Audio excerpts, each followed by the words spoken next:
Welcome to students. Today we are going to discuss the second topic of the cell biology, that is structure of nucleus. So in this we are going to study about the structure, ultrastructure. In this ultrastructure we are going to study nuclear membrane, which is also called as the karyotheca, then nucleoplasm, it is also called as karyolymph, then chromatin and nucleolus.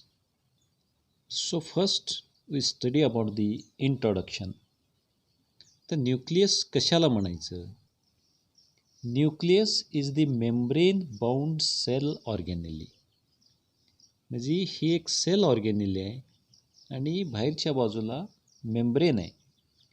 आता आतल्या बाजूला काय? Having the genetic material and various proteins. याच्यात genetic material आहे, म्हणजे DNA, RNA आणि वेगवेगळी proteins आहे. On the basis of presence or absence. आता ह्या न्यूक्लियसमध्ये किंवा सेलमध्ये न्यूक्लियस आहे की नाही आहे ह्याच्यावरती दोन टाईप्स आहेत. That is on the basis of presence or absence of nucleus, the living cells are classified into two groups. त्याच्यामध्ये दोन प्रकार आहेत. If the cells have nucleus, then this is called as prokaryotic cells. ज्या सेल्समध्ये nucleus आहे त्याला काय म्हणायचं? Prokaryotic cells. आणि ज्याच्यामध्ये न्यूक्लियस अब्सेंट आहे त्याला काय म्हणायचं? Eukaryotic cells. The nucleus is the most distinct part of the cell when viewed under microscope. म्हणजे मायक्रोस्कोप खाली बघितल्यानंतर ही जरा उठून दिसते. Cells without nucleus have very limited future. In eukaryotic cells only the red blood cells are without nuclei. The nucleus is essential for long-term continuation of metabolism and for the ability of cells to alter significantly their structure and functions. The nucleus, आता ही जी शब्द आहे nucleus, ही कशापासून तयार झालेला आहे? It is derived from the Latin word that is nux, means nut. That means the nucleus is the heart of cell. म्हणजे बॉडीमध्ये जसं हर्ट आहे तसं सेलमध्ये जी न्यूक्लियस आहे that is called as the heart of the cell. The nucleus was first detected by, कुणी शोध लावला पहिल्यांदा? That is Leeuwenhoek in 1700 as refractile bodies in the center of blood corpuscles of salmon blood. म्हणजे त्याला काय म्हटलं त्यावेळेला? Nucleus असं म्हणायचं नव्हतं, पण रिफ्रॅक्टाईल बॉडीज म्हटलेलं आहे. Nuclei were first discovered and named by Robert Brown. म्हणजे पहिल्यांदा जे न्यूक्लियस नाव दिलेलं आहे ते कुणी दिलेलं आहे? That is Robert Brown in 1833 in the plant cells. कुठल्या सेल्समध्ये? प्लॅन्ट सेल्समध्ये डिटेक्ट केलेलं आहे. Then you will see about the position. आता ह्या न्यूक्लियसचं पोजिशन काय आहे, त्याची नंबर किती आहे, शेप काय आहे आणि साईज काय आहे.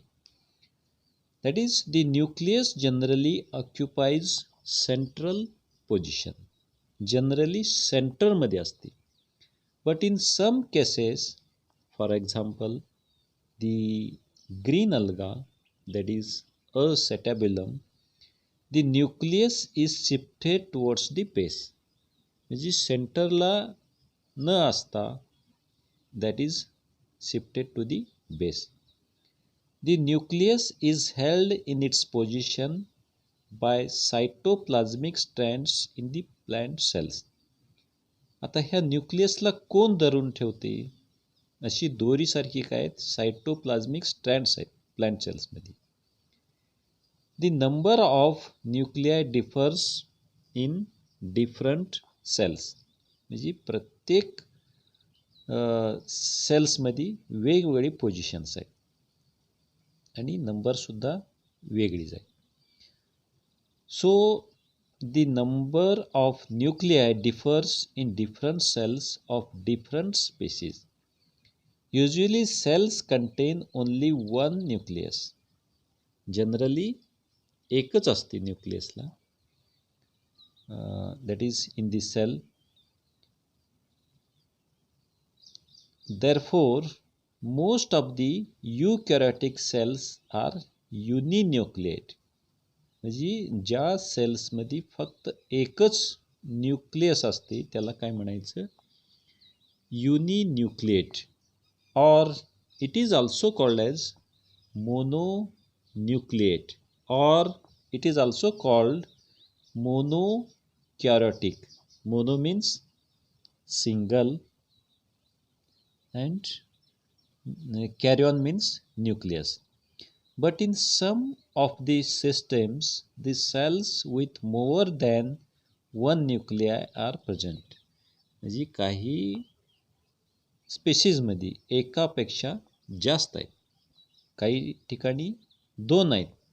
त्या दोन न्यूक्लियस असेल तर काय म्हणायचं? They are called binucleate. And polynucleate or multinuclear cells. आता दोनपेक्षा जास्त असेल तर काय म्हणायचं? Polynucleate or multinucleate. Now we will see the shape of the nucleus. The shape of the nucleus normally remains related with the shape of the cell. आता ही कशावर depend आहे? त्या सेलच्या शेपवर डिपेंड आहे. Certain nuclei are almost irregular in shape. बहुतेक nuclei काय आहेत? ही irregular आहे. The cuboidal and spheroid cells contain the spheroid nuclei. म्हणजे जसं सेलचं शेप आहे तसं न्यूक्लियसचं शेप आहे. The cylindrical, prismatic or fusiform cells have ellipsoid shaped nuclei. The cells of the squamous epithelium contain the discoidal nuclei. Squamous means square मध्ये असलेली. The leukocytes and spermatozoa contain the irregular shaped nuclei. Then we will see the size. The size of the nucleus varies and the diameter ranges between 3 micron to 25 micrometers.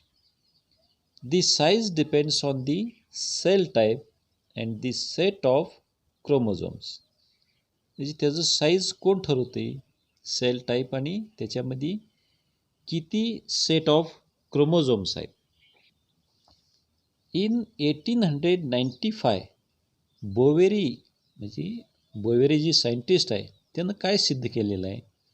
Showed that the size of nuclei in echinoderm larvae is dependent upon the number of chromosomes. त्या echinoderm लार्वामध्ये याने research केलेला आहे आणि त्यांनी काय सांगितलेलं आहे? The size depends on the number of chromosomes. Chromosome किती आहेत त्याच्यावरती अवलंबून आहे. The size of the nucleus is variable but in general it bears some relation to that of the cytoplasm. Okay, that is all about the introduction about the nucleus.